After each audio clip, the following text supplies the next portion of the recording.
Shalom Bapak Ibu Saudara-saudari yang dikasihi Tuhan. Pada kesempatan kali ini saya akan mempresentasikan mengenai atribut-atribut Allah yang salah satunya yaitu mengenai kekudusan Allah yang terambil dalam kitab 1 Petrus 1 ayat 16. Pada awal penciptaan bumi, Allah menjadikan semuanya begitu sempurna. Namun di antara semua ciptaannya ini, manusia dijadikan yang paling sempurna sesuai dengan gambar dan rupanya. Kita bisa lihat sama-sama dalam Kejadian pasal 1 ayat 27. Akan tetapi semuanya berubah ketika manusia mulai jatuh ke dalam dosa. Manusia mulai tidak mengenal Allah dan mulai melakukan banyak kesalahan.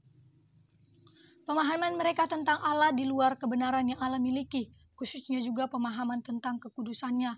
Mereka mulai menganggap bahwa kekudusan bukanlah sesuatu hal yang sangat penting yang dimiliki Allah.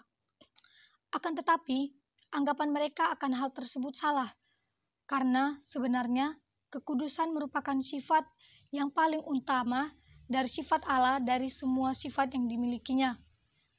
Setiap orang yang memahami kekudusan Allah, maka akan dapat memahami lebih dalam mengenai Allah.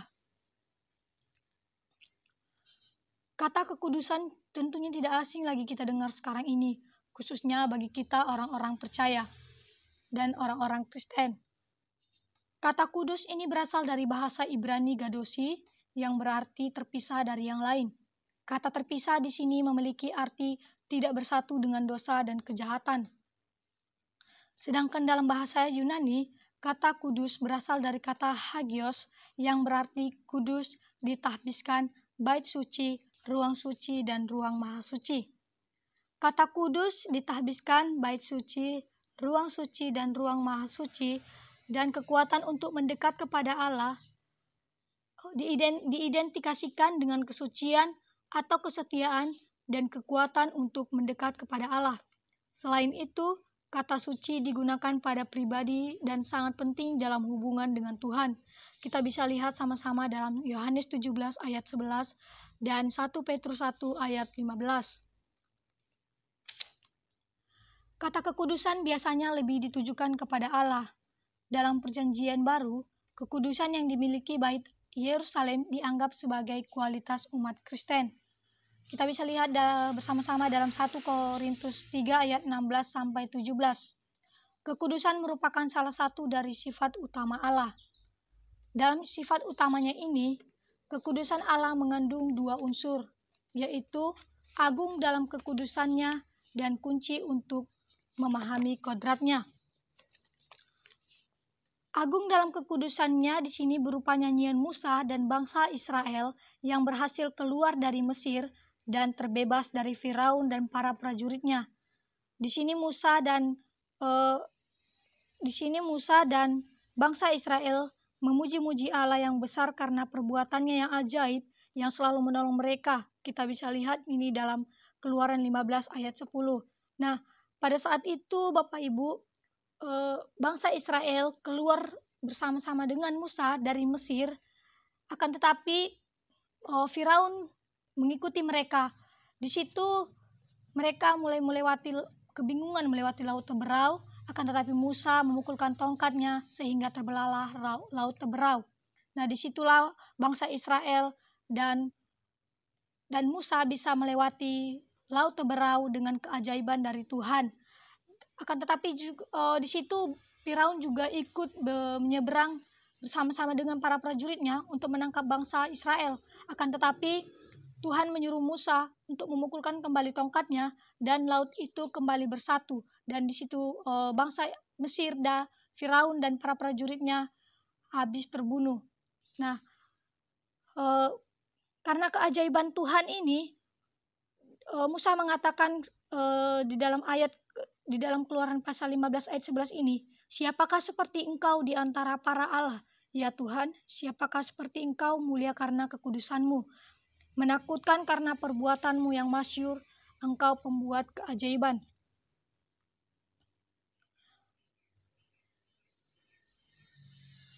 Dan unsur yang kedua yaitu kekudusan Allah mengarah kepada pintu untuk membuka kepada pemahaman dan pengertian segala sesuatu tentang Allah.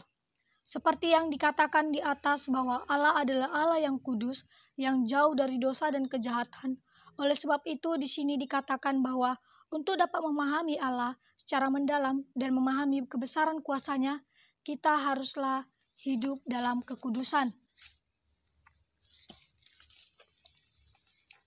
Kata kudus dalam Perjanjian Lama memiliki kesamaan dengan di Perjanjian Baru, yaitu dalam pemakaian kata tertinggi terhadap Allah.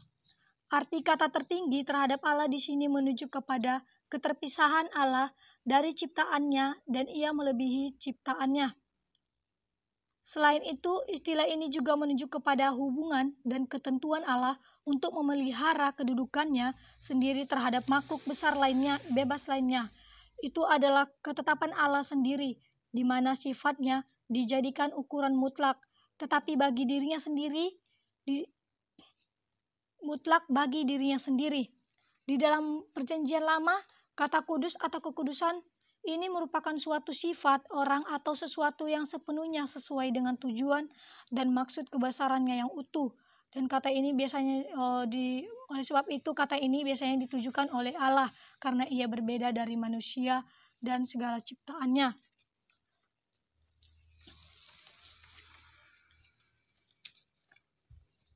Dalam Perjanjian Lama, Allah tidak ingin agar dirinya dikenal sebagai Allah yang kudus. Kekudusan Allah ditekankan oleh batas-batas yang dipasang keliling Gunung Sinai ketika Allah berkenan di gunung itu. Kekudusan Allah ini ditekankan oleh batas-batas yang dipasang di sini maksudnya yaitu tempat ibadah dikuduskan karena dianggap suci. Alat-alat di sana juga disebut kudus, misalnya piring, mangkuk, bejana, dan meja. Semuanya dianggap kudus di dalam Perjanjian Lama, karena itu berhubungan dengan ritual menyembah Tuhan.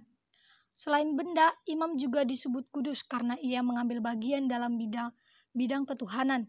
Bangsa-bangsa mengetahui bahwa Tuhan itu kudus. Ia memulihkan bangsa Israel agar kudus, menguduskan namanya yang sudah kotor di tengah-tengah bangsa.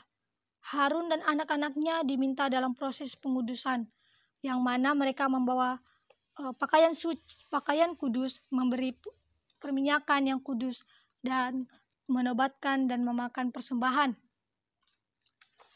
Sedangkan kekudusan dalam Perjanjian Baru, kekudusan Allah tidak sering disebutkan sebanyak di dalam Perjanjian Lama, karena sifat Allah yang begitu mendasar, maka kekudusan Allah bukan kasih Allah atau kuasa atau kehendaknya yang menempati kedudukan utama, melainkan kekudusan Allah.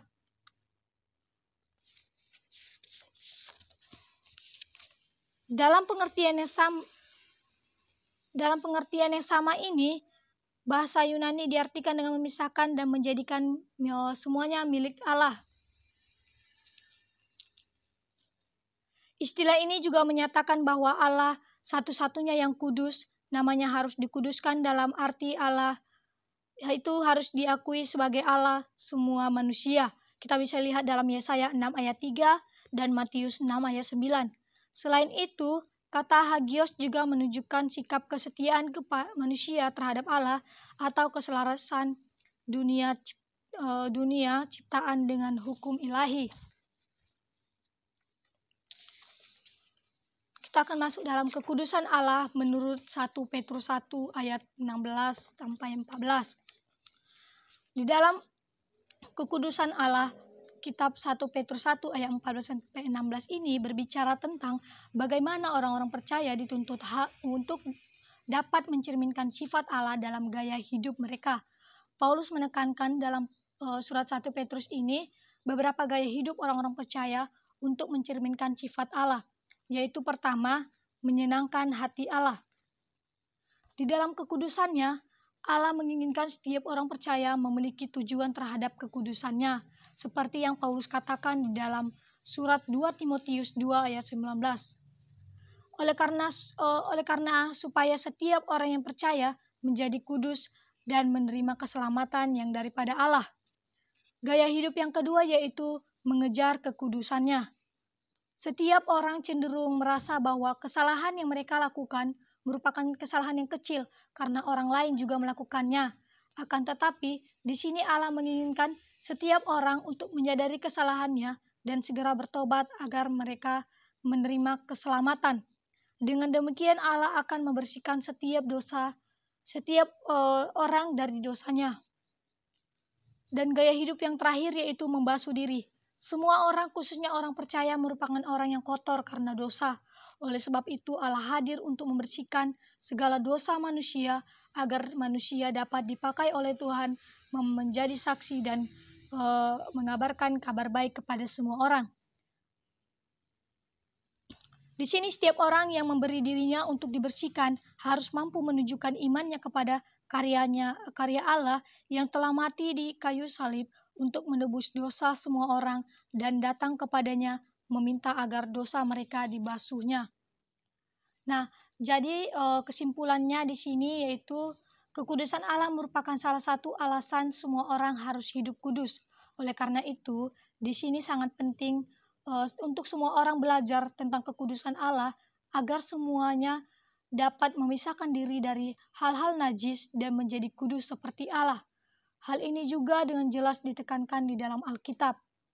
Paulus juga menekankan kepada semua orang yang dipanggil Allah untuk menyatakan Injilnya harus memisahkan dirinya dari dosa agar mereka menjadi hamba-hamba yang taat, di mana ketika tantangan dan masalah datang, mereka mampu melewatinya dan tetap menjaga kekudusannya. Demikian dari hasil presentasi saya, kiranya apa yang saya sampaikan bisa memberkati kita semua dan kiranya ini boleh menjadi pelajaran bagi kita agar kita dapat hidup kudus seperti Tuhan dan melakukan apa yang menjadi kehendak Tuhan dalam hidup kita. Sekian dan terima kasih. Shalom.